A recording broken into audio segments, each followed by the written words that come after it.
Okay. There we go. That way, if something happens to me on my internet, I drop off and I go into Timbuktu or whatever. La La Land. Yeah. The other week, I got kicked off 3 times. And fortunately, I came back each time. And I just made a joke about it. Because it said, to restart it. And I'm going like, no, I'm not going to cut the thing off because it's recording and mess up everybody else. And I just came back on and said, folks, I'm sorry I got kicked off again. I got to, next time I get on this thing, make sure I got a pocket full of quarters. Keep feeding that sucker, Yeah.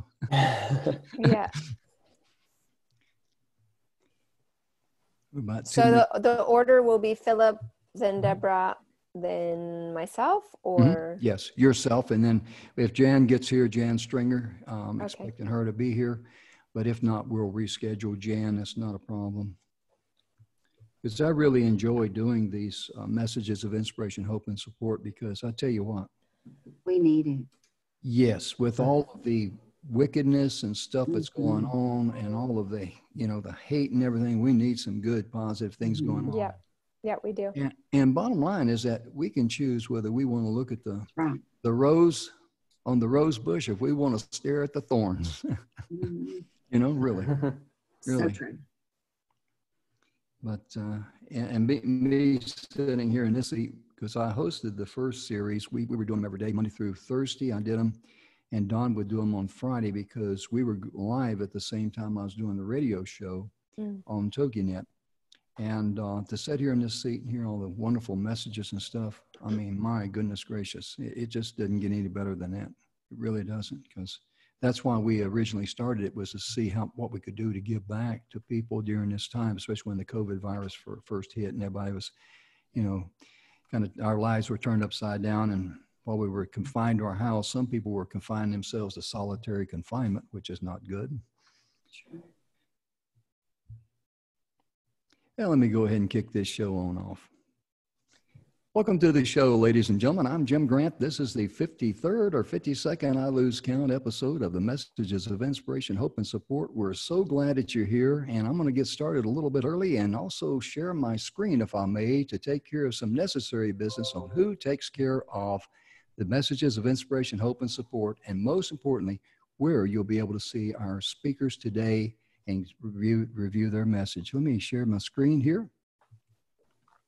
Here we go. And this is the home of Speakers Pathway Coalition, speakerspathway.com. You can see there we got complimentary gifts. This is a homepage. Messages of Inspiration, Hope, and Support. These are, in fact, Nancy's been on twice. Her boyfriend, Philip Turner, is with us today. We're going to hear his messages. But when you click on See More, right there at that button, it's going to bring up all these different individual speakers, their messages. You can click on each one. You can see we got pages and pages of them. And today, on this particular page, oops, I see I messed up one. Here we go.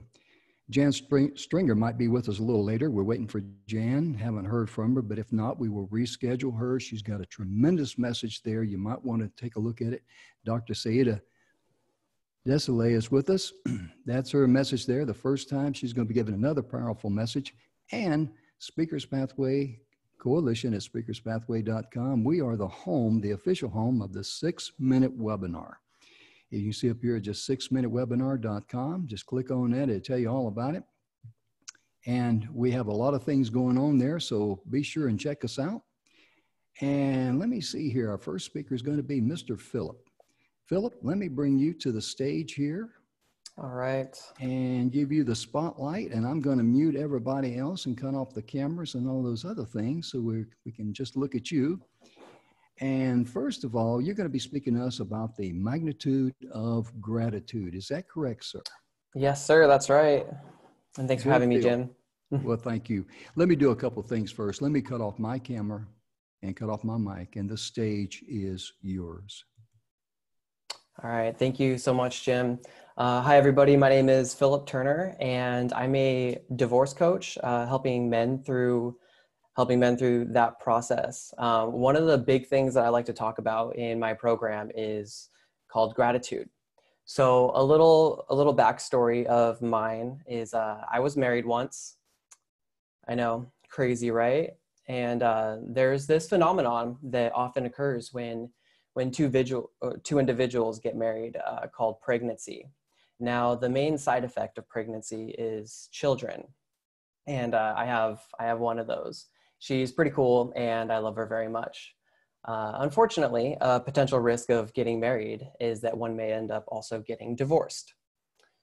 You can almost flip a coin nowadays and decide and figure out whether or not you're going to end up getting divorced. That rate's approaching 50%, but obviously the ex-wife and I are casualties of divorce. But nonetheless, we've been able to maintain a pretty cordial and professional relationship, and we do this all for the sake of our daughter. We're all on one team. It's all one team. It's team.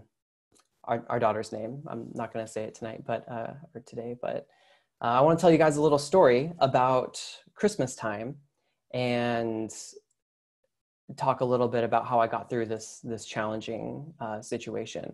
So my daughter and I and my ex-wife, we don't live in the same state. And so I FaceTime my daughter every day or almost every day. And then I usually try to make time to fly to go see her or fly her to see me. So this Christmas was my Christmas with her. And I wanted to obviously spend time.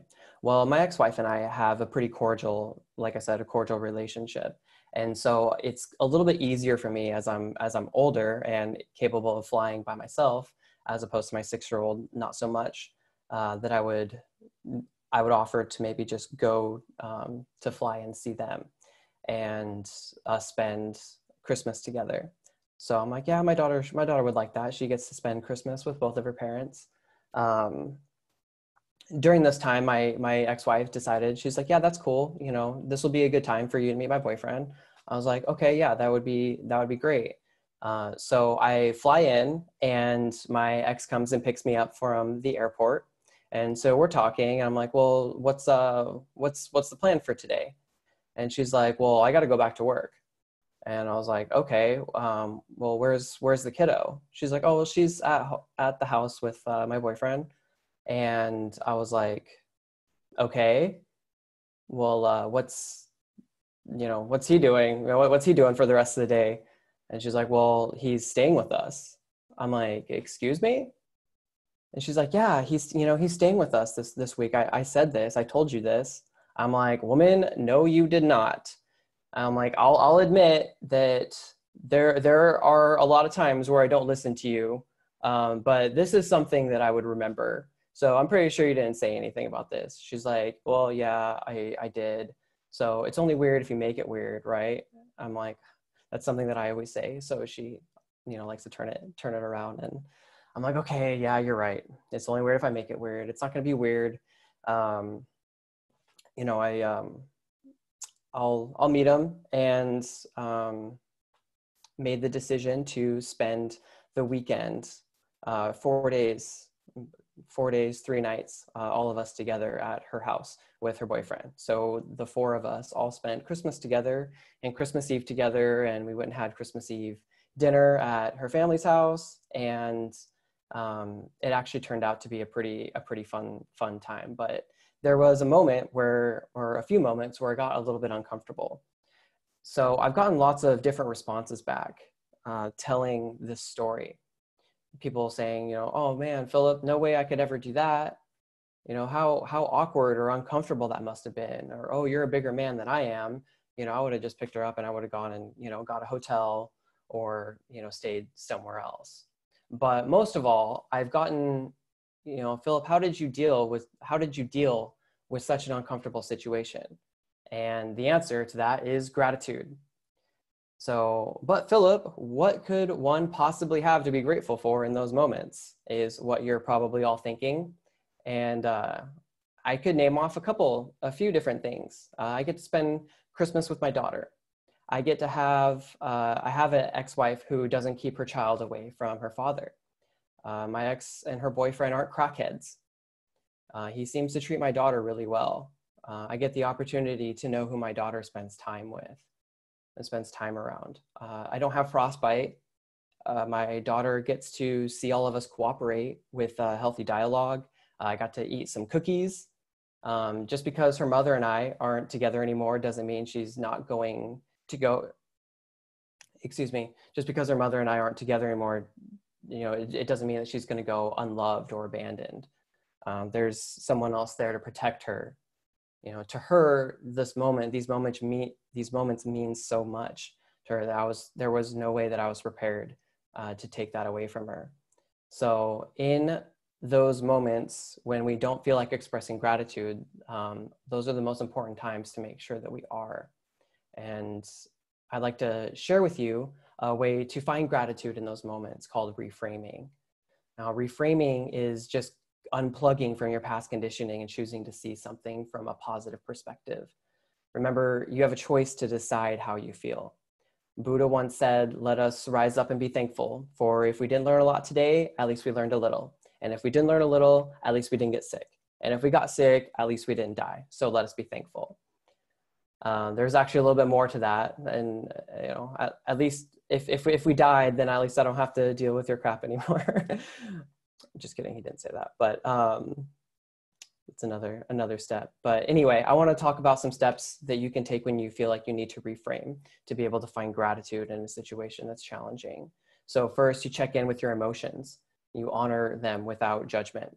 You kind of unplug from the matrix at this point. I feel uncomfortable, and that's okay. I feel misled, and that's okay. There's nothing I can do about it now. Whatever it is I'm feeling is natural. It's okay. It's just a program, or it's just conditioning. Number two is observe the current situation and to describe what you see. Okay, well, this is what's happening right now. I'm in the car. I haven't died yet. I'm safe. And then you look for a positive perspective to reframe the situation. I listed all those situations a little bit ago when I was naming off all the things I had to be grateful for. I get to meet a person who spends time around my daughter. This person may have influence in her life, but I'm her father and I always will be. I've helped raise such a loving, beautiful little girl, and she wants to include everyone in her holiday celebration and not to leave others out. I get the peace of mind to know and learn a little bit about this person who I may have countless interactions with in the future. And a little bit of discomfort now will lead to a lot more comfort in the future. And then the last step is allow yourself to feel gratitude for the positive things that you're seeing now. And take a deep breath and realize that things aren't that bad. I have an amazing and I have a very abundant life. So finding gratitude doesn't always have to be about the act or the task. Oftentimes it's about the experience or the lesson that transpires because of it. Every experience offers a lesson of growth, and that's the true gift of being alive. Reframing helps you find gratitude and valuable lessons inside of experiences that might take years to realize or that you'd completely miss altogether. There's always a way to see something new at the moment, and you can observe any experience in life and find the blessing or the lesson to be thankful for. So in essence, gratitude removes you from the lacking feeling and puts you into a more abundant mindset to show off to yourself that you have some awesome things in your life, that your life is awesome, and that you're awesome. By the way, after those few days spending with my ex's boyfriend, I did get to know quite a bit about him, and he's actually a really, really awesome dude. He's really amazing, and he seems to treat my daughter really well. She really likes him, and I'm really happy for everyone. So thank you everyone for listening to what I have to say. If there are any men out there who are going through divorce and struggling through those challenging times, I invite you to shoot me an email at Philip Turner at levelupmentoring.com. Here, it's Philip Turner, LVL, mentoring.com, or you can schedule a 45-minute free consultation, a discovery session with me at philipturner.youcanbook.me. So that's what I have for you guys today, and thank you for showing up to hear what I have to say about the magnitude of gratitude. Well, thank you very much there, Philip. It's really encouraging, and I really appreciate when I hear people looking to be great parents, have a great relationship with their children, and in your case, your daughter, because that's very important for the daughter, because that's know that mom and dad are you, and they got a great relationship because they're always centered about you. That's extremely, extremely important. And Right.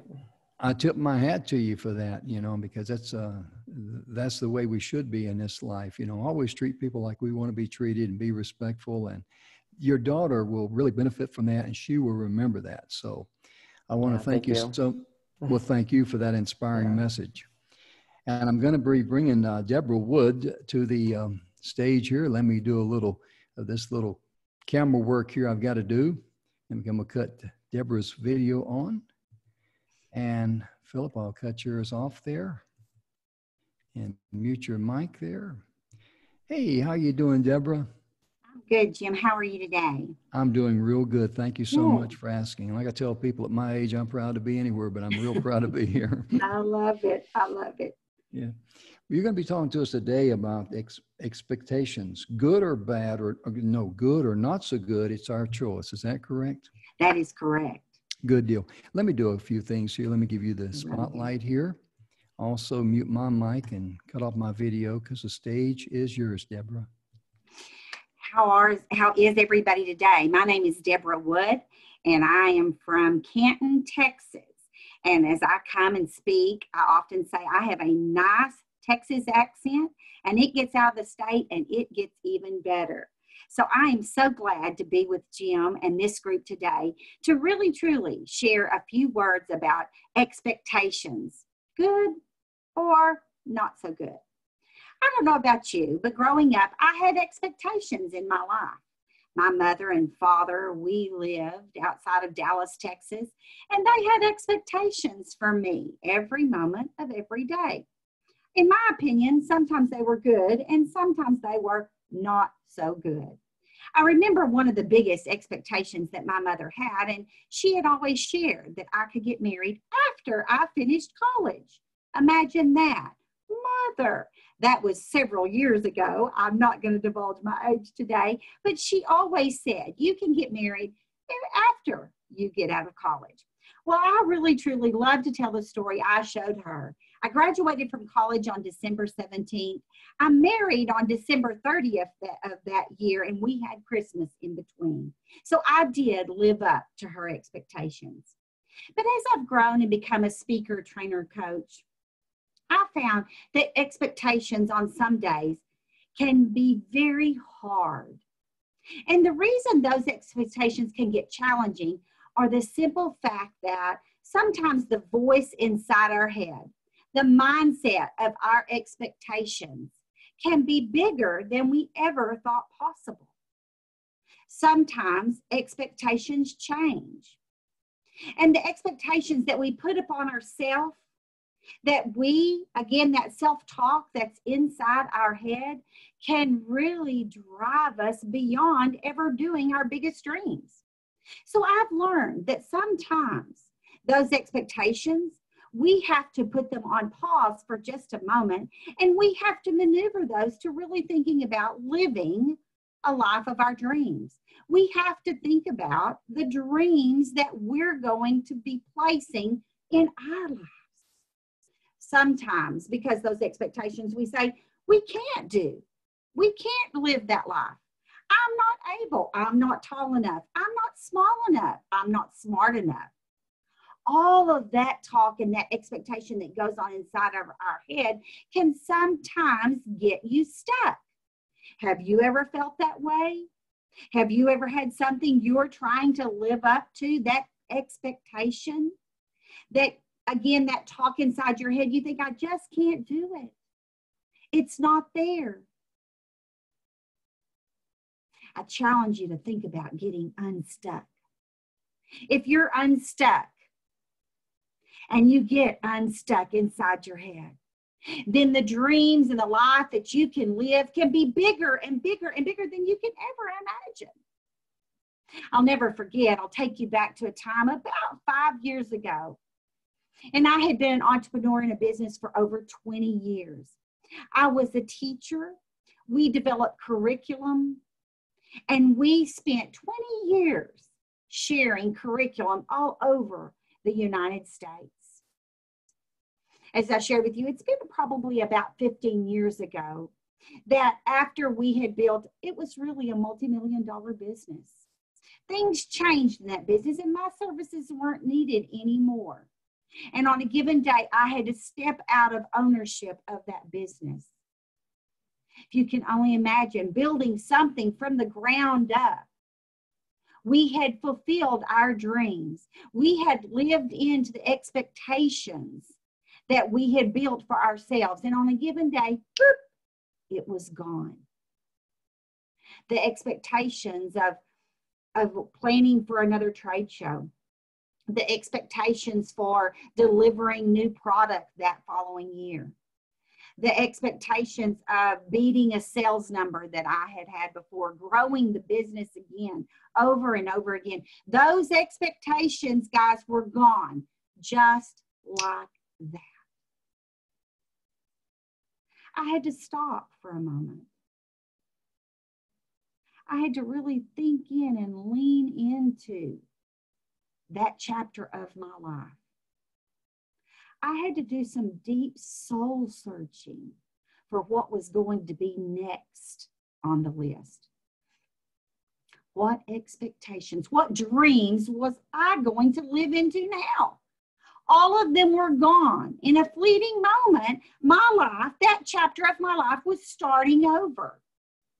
Some of you may have been in that scenario before, and I don't know about you, but they would say, it's a blank page, Deborah, just start over. If you've ever been to that time of life and you've ever felt those feelings, you know how challenging it can be to have your world turned upside down on a given day. So as I started rebuilding those expectations for my life, I got into a program called Change Your World. Change my world. I was still living in the same place. I was still living in the same house. But how was I going to change my world when at that moment in time, it was turned upside down? And I did just that. I started rebuilding the bad expectations, the bad self-talk that was going on inside my head, the mindset that had, after I had built a business, I was back at what some now I like to call ground zero and having to start over again. But I found I could do it. I found I had some hope. I had some things that were going on in my life that I could build on. I could start rebuilding those dreams. I could start rebuilding those expectations. And now here, I guess it's been 14 years later, I have built a new expectation, a new framework, a new dream for my life. And you can too. What is it today really that's limiting you? What self-limiting belief or expectation do you have in your world that's keeping you from living a life of your dreams? Oftentimes it's a mindset. Oftentimes it's something in our past. It's some experience, something that we've had that's going on. Mine was leaving a company that got me very stuck for a couple of years. Not moving forward, living inside my comfort zone, doing the things that I thought, I just knew I needed to do, not growing, not leaning in and unpacking those expectations that my mother and father had placed upon me so many years ago. Remember? Get married after college. Live the life of your dreams. So I'd like to take just a moment today to ask you, are there areas in your life that the expectations aren't where they need to be? The dreams aren't where they need to be? Because I promise you one thing, we're living in challenging times and we all know that. But the next days are going to pass. We're going to wake up and it's going to be the end of 2020. You're going to have a birthday. You're going to have an anniversary. Things are going to pass. Expectations may come and go. But the one thing that you've got is you making the choice to make a difference in your expectations. I would love to invite you to join me for a mastermind. I'm starting this Thursday, July 2nd at 1:30. Change your world. Oftentimes we hear change the world, but it's change your world. And I promise you that if you'll lean in, you'll spend some time thinking about the expectations and reevaluating those dreams where you want to go, you can change your world. I'd love to connect with you. Please feel free to visit me. My website, www.deborah.dwood, DEBRA,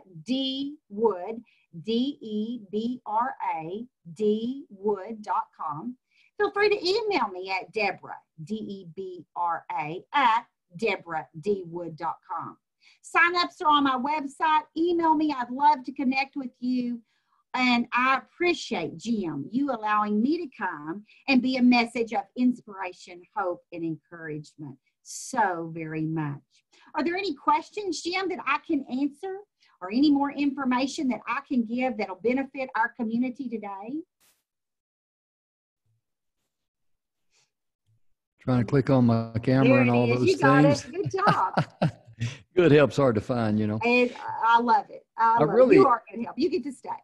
Oh, thank you. Thank you. I really enjoyed your message. It was very entertaining because of the fact that it reminded us all that the change is coming. Mm-hmm. And one of the things that flashed in my mind as you were talking was the fact that when I mandatorily retired after serving 31 years in the United States Army, now 3 years was active duty, 28 was in the Reserve and National Guard. When I got that letter in, and I tell people I got a official document from the government says I'm officially retired. Yeah. But officially retired, I lost my military family. Mm-hmm. And it kind of hit me. And I thought, wow. And the thing that really hit me, to be honest with you, at that time, that was 2004. I think I was about 55 or 56, somewhere along in there. You know, I change age every year and you get older. I do too. But sincerely, I thought, wow. This getting old is a new experience for me because I've been young all my life and I was so gung-ho and I was always, high gear and ready to go. And I was going, a lot during my military career. I volunteered for Desert Storm and all that because I really loved the people that I served with. They were family, and now I'm gone.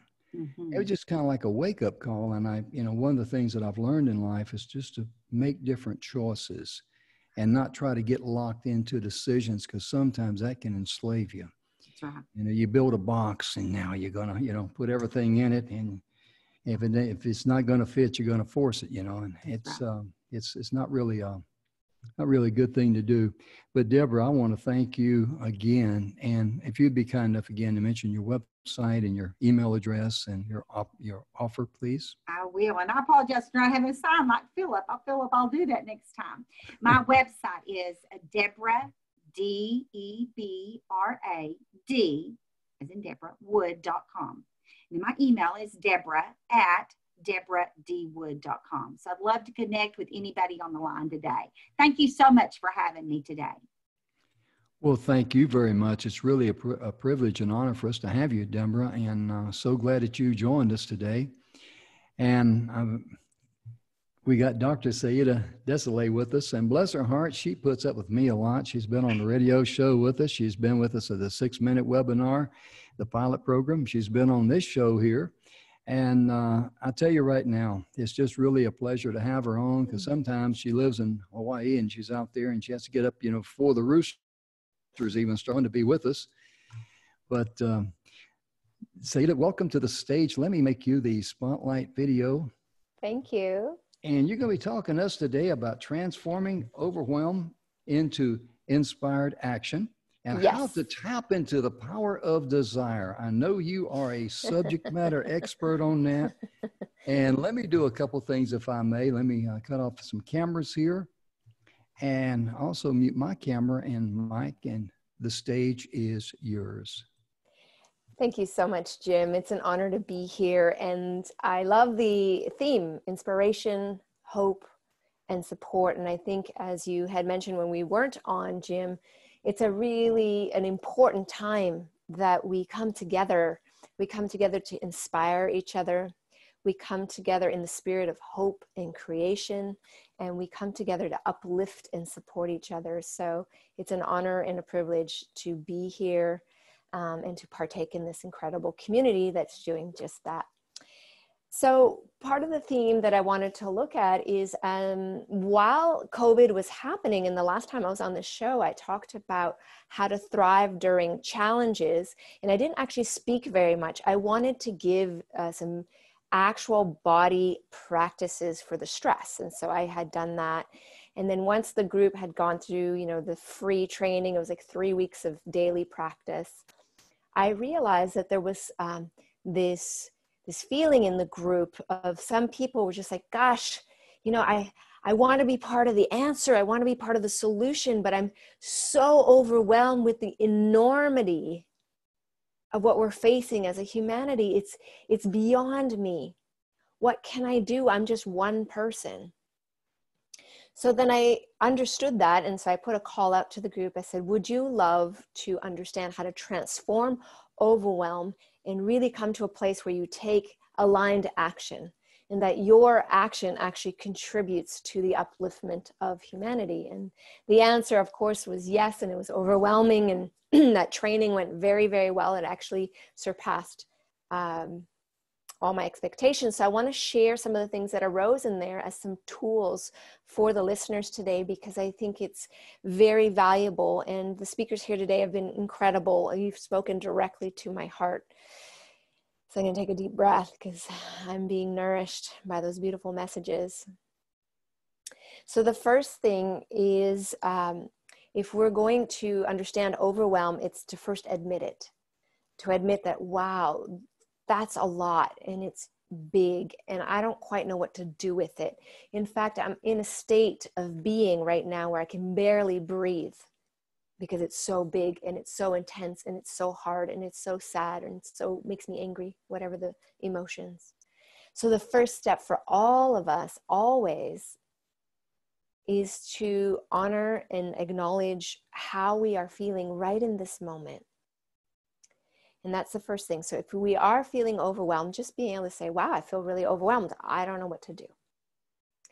And what I noticed is that it's going to take a certain degree of embodiment to move humanity forward, because leadership without embodiment, that means if you have a pretty idea, but you don't live it, it's no longer a viable leadership now, not now. Now we are at a place where we need the truth to be lived in the person who is speaking it. So to do that, embodiment has like 4 main quadrants that I've identified so that we can actually take action in that right relationship. Number 1 quadrant, first one, is your body. So when you notice overwhelm, you can feel that there's sensations in your body. So my first question to you is, what could you do today to take care of your body, to move it out of the stress response and have it go into a parasympathetic or relaxation response? Maybe you just need to go out running or go for a swim or lean up against a tree and enjoy the shade, or maybe you need a hug, or maybe you have to hug yourself because there's no one around. So you need to find out right now, what could you give yourself in the level of your body to stabilize how your body is feeling and experiencing this moment. Breathing is an excellent one. We all breathe. And you can learn to breathe in a way that releases stress. And that's just taking a regular inhale, but making sure your exhale is extra slow, and usually through pursed lips. So that's a very easy body practice. The next one is then to look at, what are your feelings and beliefs? What's going on? And what are you currently doing to nourish yourself? And one of the things I feel is really missing for all of us is the nourishment of beauty. So one of the ways we can relax our hearts, we can nourish our spirit, is to give ourselves access to beauty. And it could just simply be, the other day I was walking and I saw roses and I stopped and I admired the beauty of the flower. I smelled the flower and allowed the momentary, kind of got lost in the flower for a few seconds and allowed that beauty to nourish me. And the more that we can notice beauty, take it in, it nourishes us, and it's an enlivening practice, especially on the emotional or the level of the psyche. The next quadrant is relational. What could you do today to build bridges, to uplift somebody, to create more aliveness, more connection, more celebration, or as Philip was saying earlier, more gratitude? So what could you do that's easy and doable today? Is it an apology? Is it, hey, I'd love to do a do-over? Is it purely like leaning out and saying, I haven't heard from you for a while. Are you okay? Can I be there for you? So what could you do relationally today to nourish that quadrant of your embodiment? And the last one is where I want to focus most of my time, the last few minutes I have with you, which is contribution. What is your vision? And what could you do today, like a concrete, actionable step toward actualizing this vision, this desire that you have to contribute? Our desire shows up in so many ways. And contribution is one of the big ways desire shows up. You have a need to give, to support, to bring something forward, to help not just yourself, but your community, your family, the world. And that's not a small desire. So I want you to take like a deep breath and notice, what could you do today? Is it just purely to get your vision online, to articulate it, to fluff it out a little bit, to breathe life into it, to allow it to exist at least in the realm of possibility? Because that's very important. Most of us right now, the high stress that is happening is because we're oriented into the past, and the past has weight. So it's like my friend Tim Freak calls it pastivity. It's this heaviness of the past. There's wisdom in the past. We don't want to totally get rid of it, but we can't create our future only oriented in the past. So what else is available in this moment? Not just the past, but possibility. Possibility. What is possible? Can you lean into that? Can you breathe into that? And that's where your desire for contribution comes from the realm of, I wonder if this could support, or I would love to see this happen, or wouldn't it be magnificent if, and we lean into that and we breathe into it. And the last thing I want to say is unresourced people are unreasonable. And there's a lot of unreasonable people right now. So the way that we can become reasonable, the way that we can actualize true contribution that's actually for the good of everyone, is to do that self-care of body, psyche, relationship, and contribution. So we become resourced and reasonable. So I wanted to end this time with you to thank you, to encourage you to keep getting into your body, breathing, squeezing, seeing what you can do to take care of your body. Notice your feelings. What could you do to really support yourself emotionally? How could you improve things a little bit relationally? And then again, breathing into possibility, what you'd love to see here. So I want to thank you. I want to thank Jim. I want to thank this platform. But especially I want to thank this moment in our history, because more than ever, this is calling us all to be our most abundant and creative selves, our most courageous selves. You can reach me at dareyourdesire.com, dareyourdesire.com. If you're on Facebook, Thriving During Challenges is an open group. It's free and it's full of resources. Thriving During Challenges, or dareyourdesire.com. Thanks, Jim. It's been amazing to be here. Really enjoyed being here. And yeah, I love these little blasts, 10-minute blasts. Oh, yeah. Thank you so much. And, you know, when you were talking there, and you're talking about how to love yourself and inner beauty and all that, because that's exactly what we should do. And to be able to share the love and the energy with others, because that's why we're here on planet Earth, and we really are. And when you were saying there about, you know, being your inner beauty and all that, it reminded me of something I like to share with ladies out there everywhere, is that when you walk outside, you're going to hear the birds singing. I encourage you to just say, hey, that's the good Lord saying, look at my beautiful daughter whom I love. Now, to prove my point, we've all heard these guys get all camoed up to get the truck loaded up. They go out to Timbuktu somewhere on 40 Plum Street, 40 miles from nowhere, and plumb back in the woods.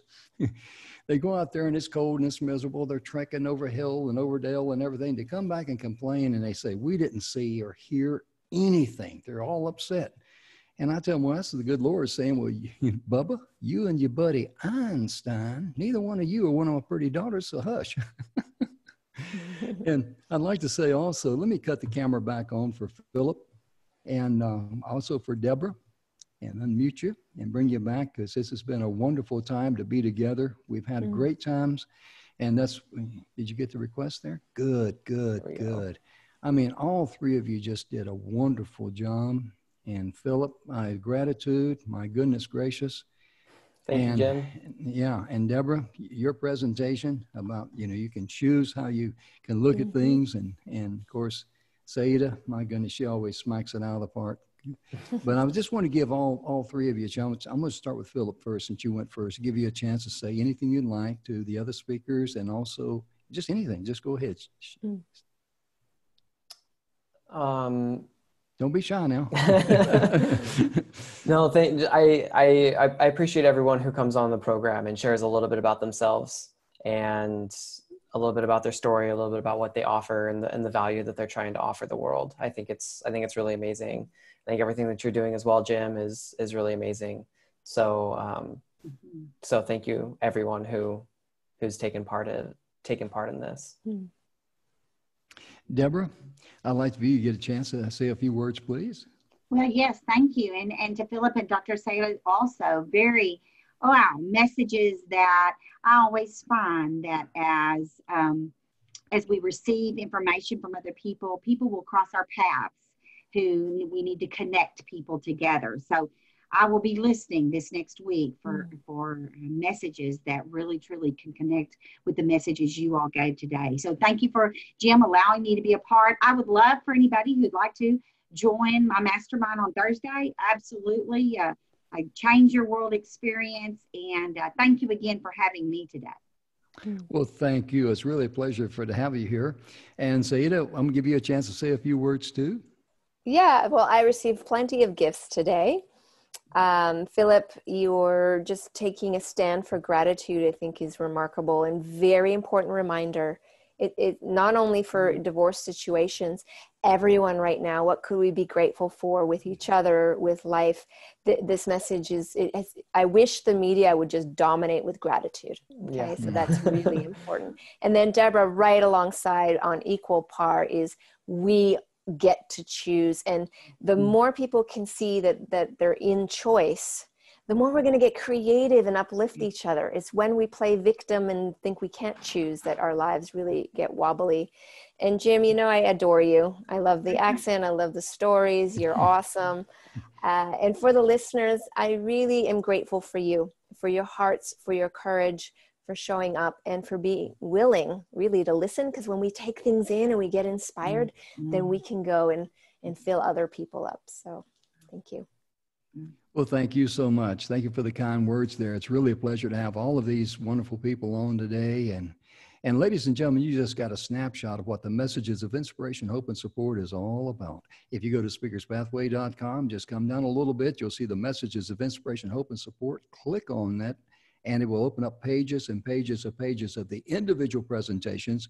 And be sure and not only enjoy the presentations, but also let the speakers know that you really appreciated them taking time out of their busy day to share messages of inspiration, hope, and support. And also share that with someone else that you know that needs to hear those words, especially in this day and time with the way things are, you know, the meanness and the ugliness and the unnecessariness. We need love. We need to be able to support one another And most importantly, we need to focus on getting along with each other. That's extremely important. Treat people like you want to be treated. And, I'm going to be closing the show there, but for you folks out there that's having a birthday today, let me just, say happy birthday to you. And please remember this: on your birthday, all birthday cakes and all special desserts that you love, they are health food. Now, I voted on that, and I was unanimous in that vote. But most importantly, treat yourself today. Love yourself. Be good to yourself. I'm Jim Grant on behalf of Dr. Saida Desolé, Philip Turner, Deborah Wood. Thank you so much for being with us today, making this show a success. Most importantly, thank you for making me look good. I appreciate that.